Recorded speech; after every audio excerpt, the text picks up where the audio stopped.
আমি মাইক ব্যবহার করি না, আমি হ্যান্ড মাইক ব্যবহার করি।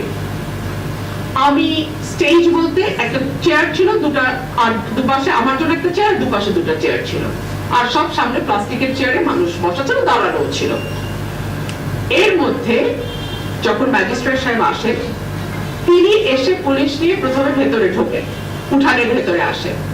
আসার পরে আমি দেখতে পাচ্ছিলাম আমার লোকজনও তাকাচ্ছিল, মানে আমার যারা ভোটার তারাও তাকাচ্ছিল। এখন স্টেজের উপর উঠে আসে, আমার একটা চেয়ার ওই মঞ্চে, আমি দাঁড়ানো, ওখানে উঠে আসে। তো আমি এই পর্যায়ে বক্তব্য শর্টকাট করি, আমি নেমে যাই এবং আমি ওনাকে বিনয়ের সাথে জিজ্ঞেস করেছি আমার কোন আচরণ বিধিটা লঙ্ঘন হয়েছে। উনি আমাকে বলতে পারছিলেন না।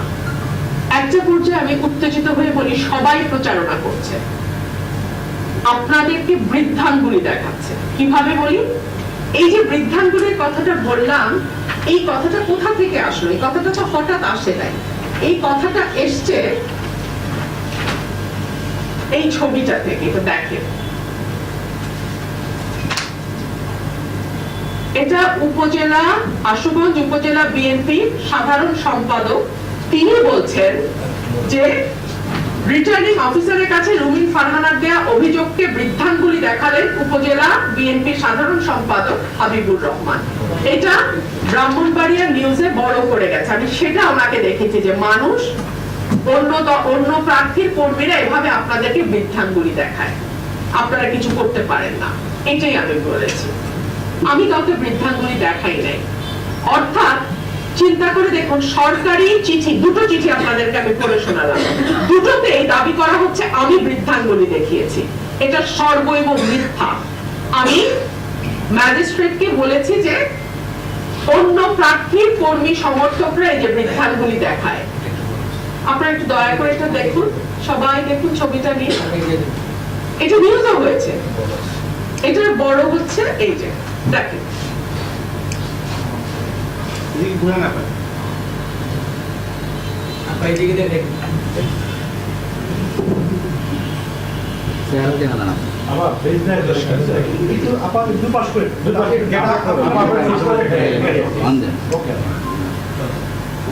ঠিক আছে, ওকে। তাহলে বৃদ্ধাঙ্গুলের ব্যাপারটা আমি ক্লিয়ার করতে পারলাম, তাই না? 17 তারিখ আমার এই ঘটনার পরে আমাকে 40,000 টাকা জরিমানা করেছে, আপনারা শুনলেন, চিঠিতে লেখা আছে, তাই না? এর আগে আমাকে 5,000 টাকা জরিমানা করেছে।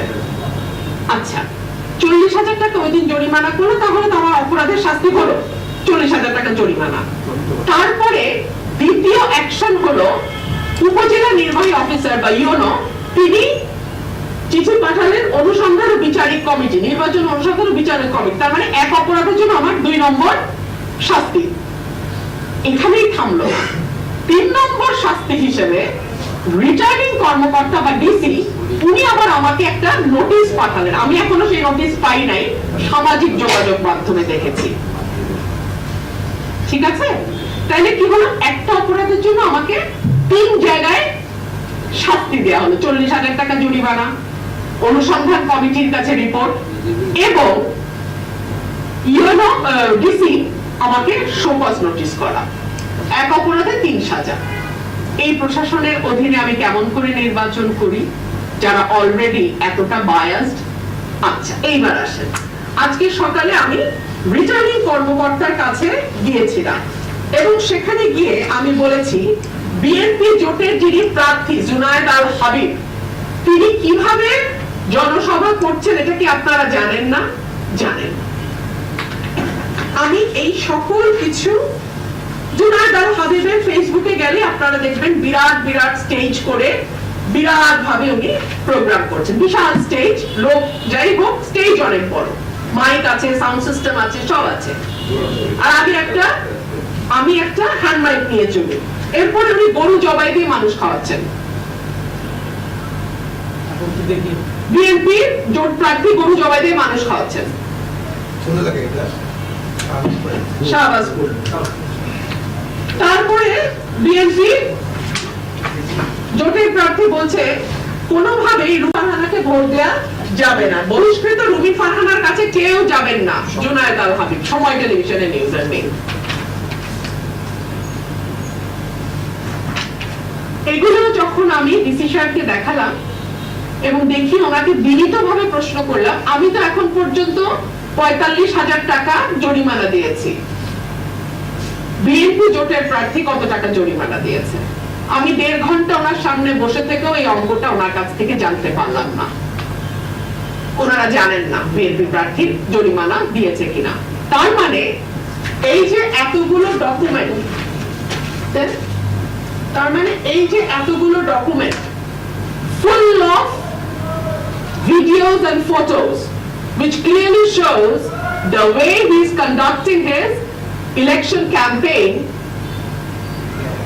এক টাকাও তাকে জরিমানা দিতে হয়নি বলে আমি ধরে নেব, তাই না? আপনারা আমাকে বলেন তাহলে ইলেকশনের লেভেল প্লেইং ফিল্ডটা কোথায় আছে? এই ডিসি, এই ইউনোর অধীনে আমি কি বিচার পাবো? এই প্রশ্ন আমি আজকে আপনাদের কাছে রাখছি। নির্বাচনের যে সার্বিক পরিস্থিতি আমি দেখছি, প্রশাসন যদি 18 সালের মতো কাজ করে, এই নির্বাচন সুষ্ঠু হবার কোনো